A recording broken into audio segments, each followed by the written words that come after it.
Are you getting the results from your social media marketing that you truly want to be getting? Honestly, are you doing more than just saying that you're doing it? Are you posting information that's really relevant and driving leads for your organization? Well, we know that by getting intentional about our marketing, making sure that we're doing the same thing across all of our channels, we get better results. So let's get intentional today about our marketing efforts and our content strategy. Welcome to Down in Digi. I'm Karina Keys, hosted by Key Media Solutions. So a content calendar, we know that a content calendar provides us a roadmap for your marketing. When done well, it will reduce the time spent on social media, on content marketing, and will yield greater returns for your organization. Yes, you heard that correctly. Having a content calendar will reduce expenses and increase your rate of return. We know that a calendar has an impact on our productivity during the day. When we use our calendar properly, it tells us what we need to do on a given day, when we need to do it, and who we need to do it with, and even where we need to do it. Your content calendar really is the same thing for your strategy and your marketing team as your calendar is for you running your business and managing your day. When done properly, a content calendar is going to give you your roadmap for a month, a week, a year at a time as to what needs to be done, who's responsible for doing it, how and when that content is being utilized, deadlines for preparing the content so it's made on time, any supporting documents like videos, photos, images, graphics, whatever that may be. Every piece is detailed out and timelined so everyone on your team knows exactly what they need to do, when they need to do it, how and where. Sounds like a pretty good deal, doesn't it? So like everything else that we talk about on Down in Digi, we need to start with the end in mind. What do you want your content to do for your organization? What do you want your content strategy to achieve? What goals have you set out? So we need to start as leaders, we need to start with really clear expectations of what we want our content strategy to achieve. We want to make sure our marketing team understands the goals that we have in place as it relates to our social media, our blogs, our website content, and any other piece of information that we put out about our organization. When they have that goal and that expectation, they're able to produce content and create a calendar that makes that goal come to life. Everything they do then is driven by and for that goal.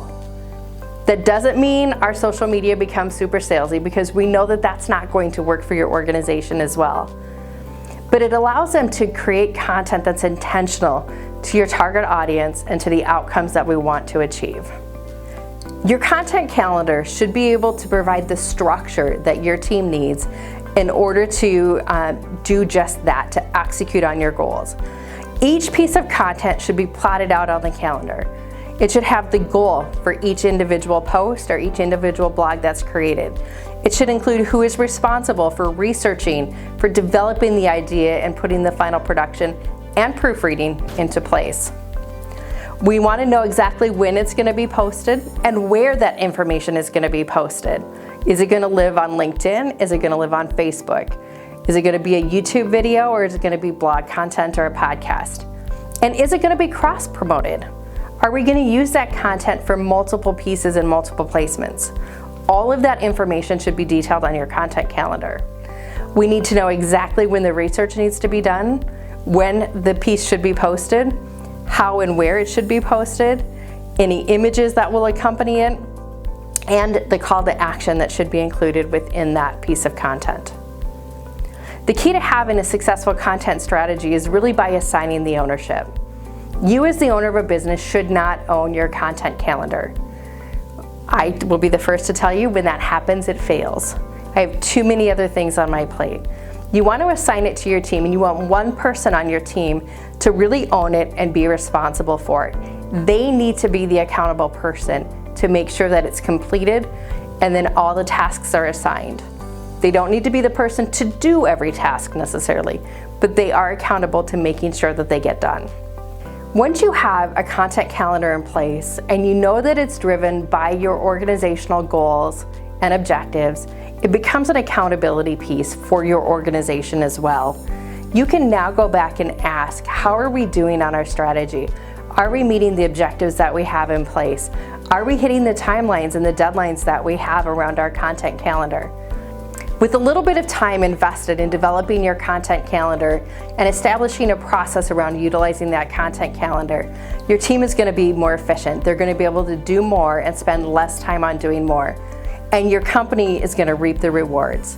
You're going to have a higher return on investment based on the execution of that strategy. Thanks for joining us today for Down in Digi. I hope you know more now than you did 5 minutes ago.